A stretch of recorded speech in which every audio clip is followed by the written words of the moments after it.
Hi అండి. ఈరోజు recipe వచ్చేసి బచ్చల కూర టమాటా. ఈ బచ్చల కూర టమాటాలు పచ్చెనగపప్పు వేసుకుంటే టేస్ట్ చాలా బాగుంటుందండి.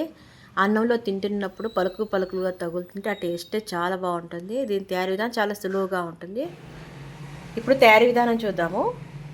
పచ్చెనగపప్పుని పావుగంట ముందే నానబెట్టేసుకొని ఉంచేసుకోవాలండి. 3 స్పూన్లు పచ్చెనగపప్పు తీసుకోవాలి. ఇప్పుడు బచ్చల కూర శుభ్రం చేసుకుందాము. బచ్చల కూరలోకి 1 స్పూన్ ఉప్పు వేయాలండి. ఎప్పుడైనా ఆకుకూరలు అనేది ఉప్పేసి కడిగితేనే బాగుంటుంది. ఇప్పుడు ఆకుకూరలు శుభ్రం కడిగేసి వేరే గిన్నెలో తీసేసుకుందాము. తీసుకున్న తర్వాత వీటిని సన్నగా తరిగి పక్కన పెట్టేసుకోవాలి. ఇప్పుడు స్టవ్ వెలిగించి కళాయి పెట్టి అందులోకి ఆయిల్ పోయాలి. ఆయిల్ పోసిన తర్వాత తాలింపు గింజలు, ఎండుమిరపకాయలు, ఎల్లిపాయలు, కరివేపాకు వేసి ఒకసారి కలిపేసుకుందాము. ఇప్పుడు ఇందులోకి ఉల్లిపాయలు వేసుకోవాలి.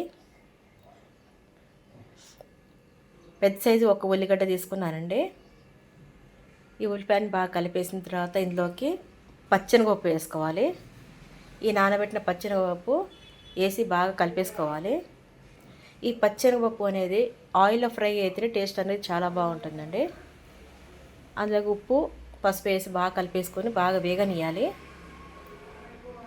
చూడండి, ఇప్పుడు బాగా వేగింది కదా. ఇది వేగిన తర్వాత ఇందులోకి బచ్చల కూర వేసుకోవాలి. సన్నగా తరిగిన బచ్చల కూర వేసి మొత్తం కలిపేసుకోవాలి. ఆకుకూర చాలా ఫాస్ట్గా మగ్గుద్ది కదా, కాబట్టి దీనికి ఎక్కువ టైం పట్టదు. మొత్తం కలిపేసి మూత పెట్టేసి కొద్దిసేపు ఉంచుదాము, 10 నిమిషాలు. సిమ్లోనే చేసుకోవాలండి.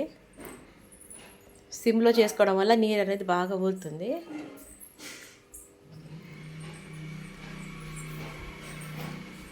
చూద్దామండి. ఆకుకూర బాగా వేగింది కదా, ఇందులోకి కారం వేసుకోవాలి. కారం వేసి బాగా కలిపేసుకోవాలి. మూత పెట్టేసి ఉంచుదాము. అందులో టమాటాలు కట్ చేసుకుందాము. 4 పెద్ద సైజు టమాటాలు తీసుకోవాలి.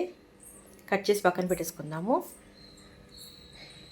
ఇప్పుడు ఆకుకూర అనేది బాగా వేగింది కదా, ఇందులోకి ఇప్పుడు టమాటాలు వేసుకోవాలి.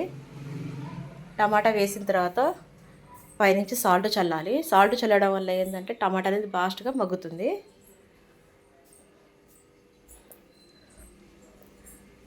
ఒకసారి తీసి చూద్దామండి. కలిపేసుకుందాం. ఇప్పుడు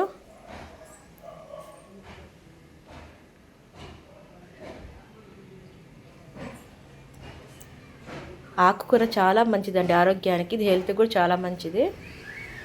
టేస్ట్ చాలా బాగుంటుంది. మీరు ఒకసారి ట్రై చేస్తే మళ్ళీ మళ్ళీ చేసుకొని తింటారు, అంత బాగుంటుంది బచ్చల కూర టమాటా. కూర వేగింది కదండి. చూడండి, ఇప్పుడు కూర ఉడికింది. పచ్చెనగపప్పు కూడా మంచిగా ఉడికింది. అంతేనండి, ఎంతో టేస్టీకరమైన పచ్చిశనగపప్పు బచ్చల కూర టమాటా. టేస్ట్ అదిరిపోతుంది.